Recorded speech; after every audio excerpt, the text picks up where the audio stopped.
நம்மைச் சுற்றி சூழல் விழிப்புணர்வு செய்திகள்.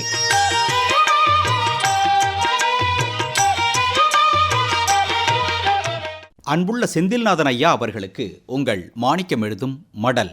நலம் நலமறிய ஆவல். பிளாஸ்டிக் நெகிழிங்கிறது இன்னைக்கு மனித வாழ்வின் ஒன்றுவிட்ட ஒன்றா இருக்குது. பிளாஸ்டிக் இல்லாத அன்றாட வாழ்வை மனிதன் நினைச்சு கூட பார்க்க முடியாது. அப்படி எதுக்கெடுத்தாலும் உடனடியாக ஒரு பிளாஸ்டிக் கவர் இருக்கா, அந்த கவரில் போட்டு கொடுங்க. இது பத்தில் இன்னும் கொஞ்சம் பெருசாக பிளாஸ்டிக் கவர் இருக்கா, இருக்குமே அப்படின்னு கேள்வியும் நானே பதிலும் நானேன்னு விளக்குறோம். பிளாஸ்டிக் என்பது நான் பயோடிகிரேடபிள், அதாவது எத்தனை வருடங்கள் ஆனாலும் மக்காது. மண்ணில் போட்டது போட்டபடி அப்படியே இருக்கும். நிலத்தின் வளத்தை முற்றிலுமாக பாதிக்கும். இதனால் மனிதர்கள் மட்டுமில்லை, மற்ற உயிரினங்களும் பாதிக்கப்படும். செந்தில்நாதன் ஐயா, பொதுவாக நெகிழி பிளாஸ்டிக் பொருட்களில் ஃபுட் கிரேட், நான் ஃபுட் கிரேட்னு 2 வகை இருக்குது.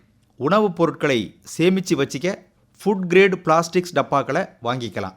இதில் கருவேப்பிலை, கொத்தமல்லி, நறுக்கின காய்கறிகள், பழங்கள், கீரைகள், முளைகட்டின தானியங்கள் போன்ற உணவுப் பொருட்களை சேமித்து வச்சுக்கலாம்.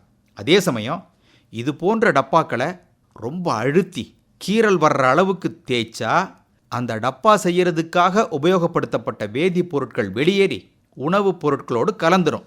அப்புறம் பிளாஸ்டிக் டிஃபன் பாக்ஸ்களில் சூடான திரவ உணவு, ஏன் திட உணவு வகைகள் வைப்பதை தவிர்க்கணும். எவர் சில்வர் டப்பாக்கள் தான் சிறந்தவை. அதுபோல் கடைகளில் இலைகளுக்கு பதிலாக மாற்றா பிளாஸ்டிக் பேப்பரை விரித்து பயன்படுத்துகிறாங்க.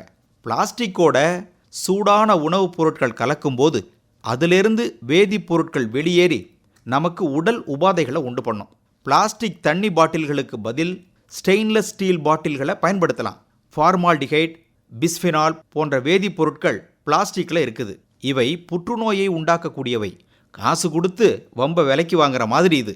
இப்படி நாம் பிளாஸ்டிக்கை பயன்படுத்தி தொடர்ந்து சாப்பிட்டு வந்தோம்னா இரத்த புற்றுநோயிலிருந்து அனைத்து வகை புற்றுநோய்களும் வர வாய்ப்பு இருக்குது. செந்தில்நாதன் ஐயா, வேண்டாம்னு கண்ட இடத்துல தூக்கி எறிகிறோமே பிளாஸ்டிக் பொருட்கள், அவை மக்காம பயிர்களுக்கு போடுற உரங்களோடு மண்ணில் கலந்துடுது.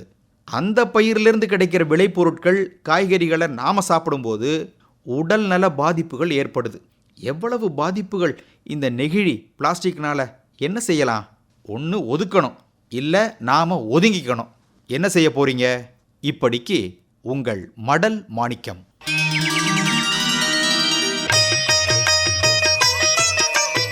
நம்மைச் சுற்றி சூழல் விழிப்புணர்வு செய்திகள் கேட்டீர்கள்.